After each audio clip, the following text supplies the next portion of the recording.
Welcome into Steelers Latest, your daily spot for all news and information about your Pittsburgh Steelers.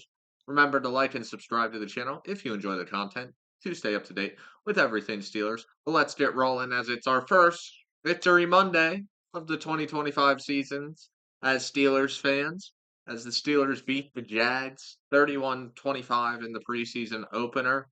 And what are our biggest takeaways? What stood out from this game? Who were some players that stood out in this game? First things first, the second string defense holding Jacksonville's first stringers to only 3 points. That was nice to see. Really put on a clinic of bending and not breaking in the first half. A lot of field goals. Jacksonville, 3 field goals. They hit a bomb from 70 yards out. That's not really bending and breaking. That's just absurd. I don't You're not gonna see that ever again, really.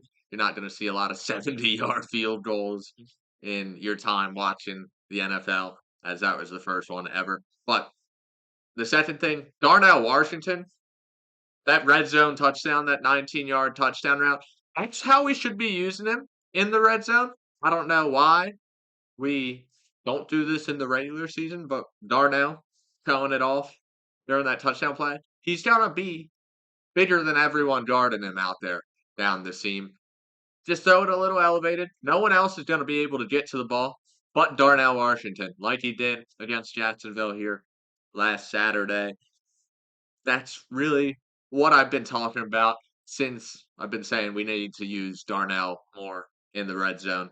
Just high point passes to Darnell. That's all you got to do, and touchdowns should come his way. He's just that big of a body out there, too physical of a presence at his height and weight. It's going to be darn near impossible for any safety to stop or linebacker to stop. But the real star of this game entered on our third offensive drive as Skylar Thompson went crazy out there. The passing game in general went crazy out there. We had 4 touchdowns above 300 yards total passing throughout the game, but Skylar Thompson threw for 3 of those touchdowns and 233 of those yards. He was 20 for 28. Solid outing for Skylar Thompson. Really put it together, really spread the ball around a whole bunch too. 3 different receivers with touchdowns, a whole bunch of different receivers with at least 1 reception. Only 2 receivers went over 4 receptions. I think it was Trey Sermon and Scotty Miller. Scotty Miller, solid performance for him. He's trying to make a run at maybe one of these starting receiver positions, either 3 or 4, possibly for Scotty Miller.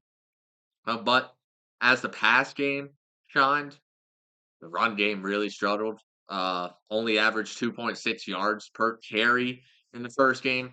Not good. Don't like to see that. Caleb Johnson never really got going. Later in the game, the run game picked up a little bit, but not really gonna talk much about that early in the game with our some of the starters out there on the offensive line and Caleb Johnson in the backfield wasn't looking good in the run game. Offensive line also had a couple penalties, couple holdings, couple sacks, 2 sacks, but overall not the worst performance, but could be better from this offensive front. On the defensive side of the ball, once again, the backups held Trevor Lawrence and the starters to only 3 points. Then and don't break most of the time in the first half. For the full first half, they only scored touchdowns in the second half. A lot of tackles in the secondary. The second string defensive front really wasn't much of a factor. Secondary was able to hold it down. Our seventh round pick linebacker actually led the team in tackles with 7. Carson Bruner from Washington. He looked good out there. Let's talk about Payton Wilson, though, as he was the green dot player, dot linebacker this week for the Steelers since PQ was not out there. PW was able to take over play calling roles, and he pretty much thrived in that. Good communication out there when he was calling plays for the defense. Love to see that. This just shows how much Coach Tomlin and the coaching staff views PQ or Peyton Wilson as a viable option at that linebacker position for years to come. I think this shows that he's set up for once again, as I've been saying, a breakout season here in 2025. I really do think he's going to take that next jump next to another star like Patrick Queen, who I think is also going to elevate his game this year. So nice to see that Payton Wilson, when given a leadership role out on the field, can thrive out there. So I really like to see that. I really do think Peyton Wilson is going to be a star middle linebacker for the Steelers for the foreseeable future. Let's talk about Aaron Rodgers, though. As Mike Tomlin kind of hinted that we might not see Aaron Rodgers till week 1. He teased the possibility of him not playing at all in the preseason. He talked about how Rodgers has accumulated a lot of snaps throughout his 21-year career, and what Rodgers takes to get ready is different than other players.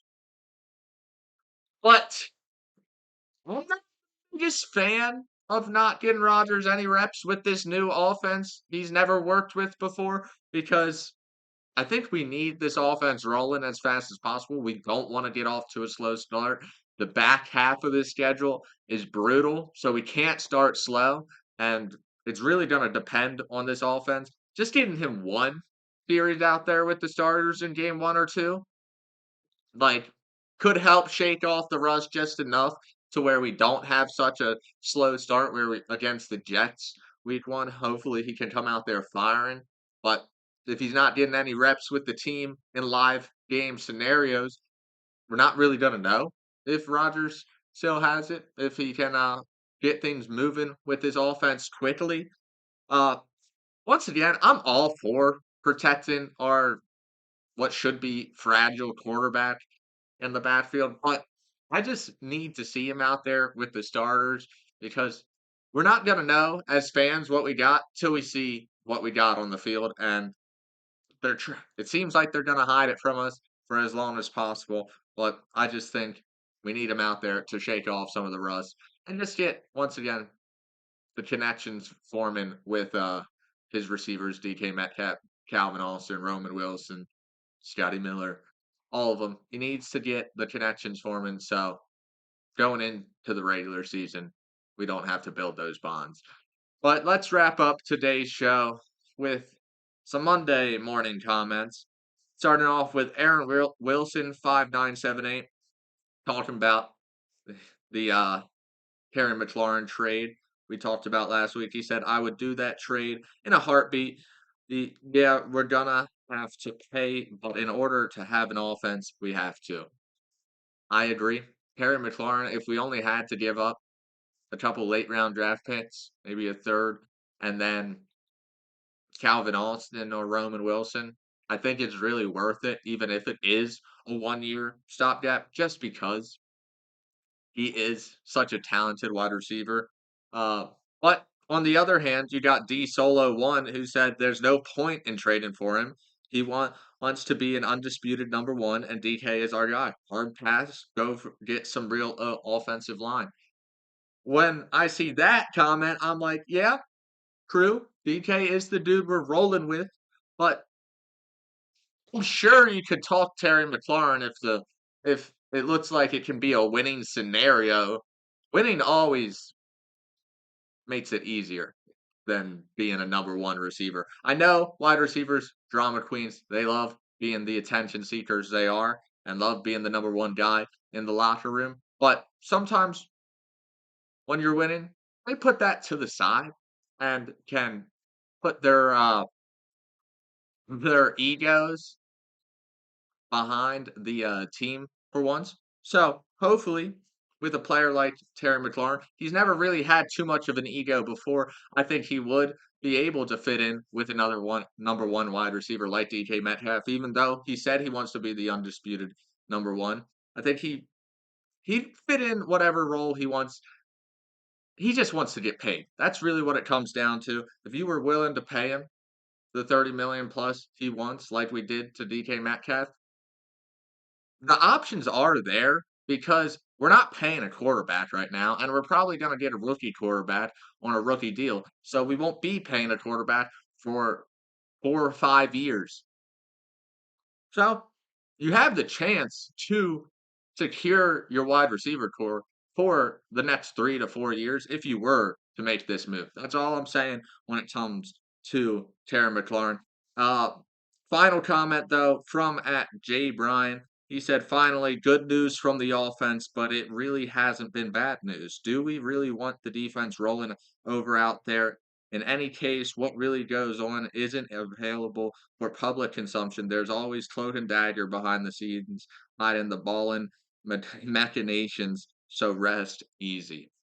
I have to agree with you. Most of the time, we're not seeing everything, but it is nice when you know your defense is going to be one of the elite defenses in the league and you got questions about your offense. It is nice hearing that the offense can go out there and beat our defense because we know it's going to be a great defense. But once again, as you said, we're not seeing everything, of course, but it does ease the mind just a little bit for every fan out there when you can hear that our offense is able to get the edge over our elite defense. That's all I'm trying to say. And Jay Bryan, I've been also seeing your thank you comments every day.